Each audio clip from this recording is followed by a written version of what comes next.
Aswad में नए ज़खायर की दरियाफ्त में अहम पेशरफ्त। तुर्क सदर रजब तैयब एर्दोआन ने कौम को बड़ी खुशखबरी सुना दी।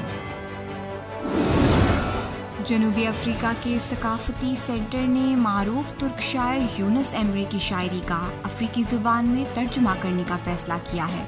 यूनुस एमरे की शायरी को अमन, मोहब्बत और इंसानी अक़दार की इलामत समझा जाता है। बदनवानी की रोकथाम से मुतल्लिक अक़वाम मुत्तहिदा का ख़ुसूसी इजलास। पाकिस्तान ने कोशिशों में ताउन के लिए आलमी मैकेनिज़्म तश्कील देने का मुतालबा कर दिया। इजलास से पाकिस्तान नैब के chairman justice retired Javed Iqbal और मंदूब मुनीर अकरम ने खिताब किया। पाकिस्तान और आज़रबाईजान के पार्लिमानी दोस्ती ग्रुप के वफूद की मुलाकात।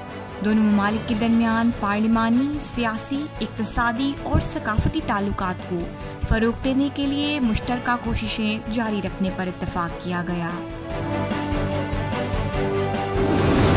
आर्मीनिया की छुपी जारहियत बरकरार। कलंजार में बिछाई बारूदी सुरंग फटने से आज़रबाईजान के 2 सहाफ़ी जाँ बहक, 3 ज़ख्मी हो गए। तुर्की के दारुल हुकूमत अंकारा में केमिकल प्रोडक्शन प्लांट में आग भड़क उठी। इमदादी कार्रवाइयां जारी। आग लगने की वजह मालूम न हो सकी। अमेरिका में मसाजिद की तादाद में गैर मामूली इजाफा। एक रिपोर्ट के मुताबिक गुज़िश्ता साल अमेरिका में 2700 से ज़ायद नई मसाजिद बनाई गईं।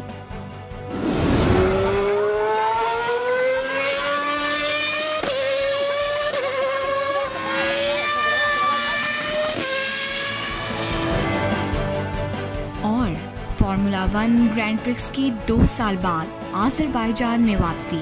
आज़रबाईजान की दारुल हुकूमत बाकू में आज रेस का आगाज़ हो गया, जबकि 6 जून बरोज़ इतवार को फाइनल रेस होगी।